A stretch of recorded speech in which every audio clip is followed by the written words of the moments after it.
Baik, Alhamdulillah, terima kasih kepada anda yang masih lagi setia menonton kami di TV Al-Hijrah. Dan spesialnya pada pagi ini kita nak bercerita berkaitan dengan biokesum. Apa dia biokesum tu? Kita bersama dengan ahli panel kita yang berada di studio. Itulah di sebelah kiri saya Profesor Dr. Suzana Shahar yang merupakan Profesor Pemakanan dan Dietetik dari Pusat Kajian Penuaan Sihat dan Kesejahteraan Healthcare dan Dekan Fakulti Sains Kesihatan Universiti Kebangsaan Malaysia. Assalamualaikum, Prof. Waalaikumsalam warahmatullahi wabarakatuh. Apa khabar, sihat? Alhamdulillah. Baik. Dan juga sebelah kiri Dr. Annie George merupakan Ketua Jabatan Sains dan Penyelidikan Biotropik Malaysia Berhad. Apa khabar? Khabar baik. Selamat pagi. Selamat pagi. Sihat semuanya insya-Allah kedua-duanya. Alhamdulillah. Baik, kita nak cerita berkaitan dengan biokesum ni. Saya pun baru first time dengar. Biasa dengar kesum je lah. Ya. Tapi nak tahu dengan biokesum ni apa? Mungkin Dr. Annie boleh mulakan dulu. Apa dia biokesum itu? Silakan. Jadi sebenarnya biokesum itu adalah ekstrak daripada daun kesum, dan daun kesum ni telah melalui satu proses pendidihan dengan suhu dan tekanan yang terkawal untuk menghasilkan ekstrak. Dan ekstrak ni dikeringkan cara spray dry, iaitu cara pengiringan yang digunakan oleh farmaceutical dan juga makanan untuk menghasilkan tepung. Jadi tepung ni mengandungi bahan-bahan aktif. Jadi ekstrak ni adalah terpiawai dan setiap kelompok tu ada bahan aktif dia. Dan kajian kami telah menunjukkan bahawa ia adalah baik untuk meningkatkan daya memory dan juga mengurangkan keradangan dalam sel dan adalah tinggi dengan antioksidan. Jadi produk ini memang adalah inovasi yang baru. Jadi kita ada paten untuk produk ini dan kita telah menerima anugerah sebagai produk paling berinovasi daripada Malaysian International Halal Showcase. Jadi produk ini memang satu produk yang percubaan yang novel. Produk ni dah lama ataupun baru di... Produk ni sebenarnya kajian ni telah lama kita jalankan. Cuma sekarang kita launch dengan besar-besaran kerana kita dah ada banyak kajian klinikal dan kajian klinikal dijalankan oleh Prof. Suzana dari... Kita nak tanya lagi nanti banyak berkaitan dengan biokesum ni. Tapi kita nak pergi kepada Prof. Berkaitan dengan penyelidikan klinikal yang dijalankan ke atas biokesum ni. Mungkin Prof boleh kongsikan kita. Okey, terima kasih ya. Kami sejak tahun 2015 kan Dr. Annie Biotropics mencari-cari siapakah researcher yang boleh melakukan kajian klinikal dan itu bermulanya kolaborasi kami lah. Dan kami amat tertarik pada masa tu bila melihat kepada khasiat kesum itu sendiri because kesum tu kalau kita bandingkan dengan herbs yang lain seperti daun kari, parsley, koriander, ketumbar, kandungan vitamin dia sangat tinggi. Vitamin A, beta carotene, vitamin E and vitamin C is even higher daripada herbs yang lain. So dalam kajian ni kita ada dua fasa. Pertama kita melibatkan wanita pertengahan usia. Sebab kita tahu kan wanita pertengahan usia kan bekerja, they have so much stress kan. Dan kita rekrut mereka selama 6 minggu kita bagikan kepada kumpulan yang mengambil kesum dan tak mengambil biokesum, tapi mereka tak tahulah kumpulan mana. Dan di akhir kajian kita dapati bahawa wanita pertengahan umur ni yang mana yang dia tiada stres, maksudnya dia tak ada masalah dari segi stres, tekanan dan sebagainya, pengambilan biokesum ni mampu membantu dia untuk meningkatkan fungsi intelijen dia. Maksudnya dia lagi cekap berfikir dan sebagainya.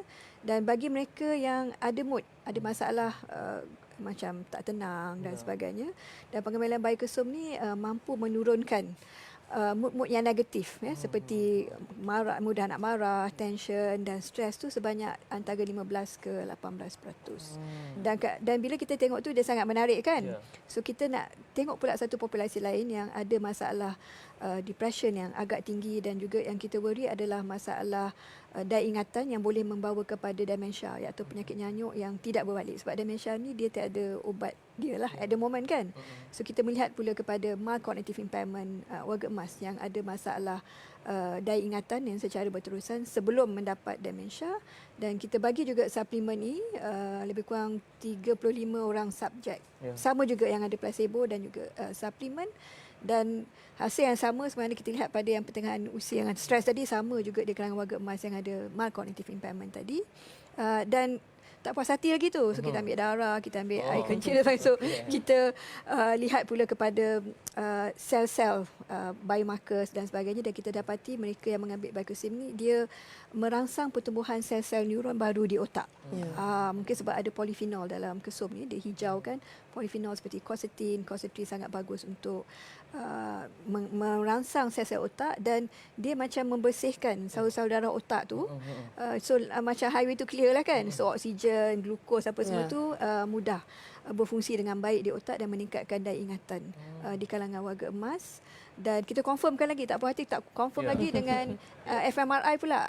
Masukkan warga emas dalam terowong tu, fMRI, dan kita dapati memang mereka yang mengambil kesom ni dia punya right brain tu, dia punya activation is more. Maksudnya dia menunjukkan pengambilan bayi kesum ni dia lagi meningkatkan stimulasi otak kanan yang lebih kepada daya ingatan dan juga fokus, attention dan sebagainya berbanding kumpulan yang tidak mengambilnya. Masya-Allah. Maknanya banyak juga kelebihan bayu kesum ni. Tapi bila Prof sebut tadi berkaitan dengan warga emas saja, adakah dia boleh diberikan juga kepada kanak-kanak ataupun macam mana daripada sudut umur?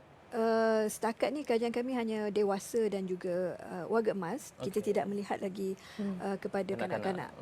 Tidak melihat lagi pada kanak-kanak. Like kita tahu sekarang ni kanak-kanak yang sekarang ni SPM kan, musim SPM kan. So dia nak fokus dan sebagainya. So I think up to Biotropic kalau nak sponsor lagi kajian di kalangan kanak-kanak. Kerana benda ni memang dia berasaskan makanan kan, pemakanan. Laksa memang dalam asam laksa dalam so dia adalah sejenis food. Jadi memang research kita, pendidikan kita semuanya atas makanan. Jadi kerana selamatlah untuk dimakan.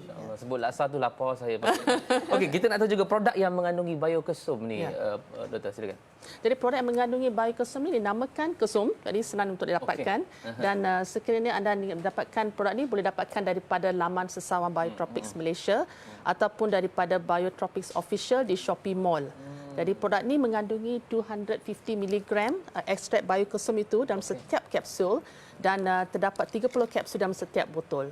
Dan produk ni adalah berdaftar dengan Kementerian Kesihatan Malaysia. Dan kalau kata sebut berkaitan dengan ni, dia makan sehari sekali ke atau macam mana dia punya makan? Boleh makan 2 biji sekali.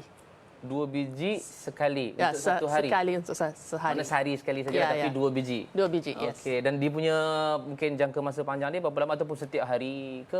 Kita boleh makan setiap hari because produk ni memang jenis berasaskan makanan dan dia dapat melindungi sel-sel dalam badan kita dan juga sel-sel otak kita supaya daya ingatan kita baik untuk jangka masa yang lama lah. Okey, baik. Mungkin di ujung ni Prof, kita nak Prof juga bagi sikit nasihat pada kita untuk mungkin jaga kesihatan daripada sudut apa yang kita ambil suplemen dan sebagainya, mungkin boleh bagi nasihat sikit. Ya. Perlu diingat bahawa kajian kita ni melihat keberkesanan dia sebanyak 15 ke 20% maksimum. So if you have that kind of problem, the rest tu kena buat perubahan gaya hidup sihat lah. Seperti menjaga makanan tidak terlalu tinggi dengan lemak, gula dan juga garam, dan exercise. Sebab kalau exercise tu akan lagi meningkatkan pengaliran darah ke otak lah terutamanya. Masya Allah. Jadi sikit daripada doktor, kata-kata akhir dalam 30 saat, silakan. Jadi ini adalah produk yang berasaskan tanaman yang tumbuh di Malaysia saja. Ini adalah hasil daripada pendidikan Malaysians for Malaysians. Jadi jangan ragu-ragu kerana produk ini memang berdaftar dengan Kementerian Kesihatan. Masya Allah. Jadi jangan lepaskan peluanglah penonton-penonton kita hari ini, sebab ini juga adalah satu cara untuk kita nak memberikan kesihatan kita yang baik, menjaga kesihatan kita supaya dalam keadaan mudah-mudahan apa yang kita buat ini memberikan kita manfaat, insya-Allah. Dan kita nak ucapkan terima kasih kepada ahli panel kita, Dr. Annie George, merupakan Ketua Jabatan Sains dan Pendidikan Biotropik Malaysia Berhad, dan juga Profesor Dr. Suzana Shahar, Profesor Pemakanan dan Dietetik dari Pusat Kajian Penuaan Sihat dan Kesejahteraan Healthcare, dan juga Dekan Fakulti Sains Kesihatan Industri Kebangsaan Malaysia. Terima kasih kita ucapkan atas perkongsian. Jumpa lagi nanti, insya-Allah. Baik, kepada anda yang sedang menonton, jangan ke mana, kita berhenti rehat seketika, kembali selepas ini dalam Assalamualaikum.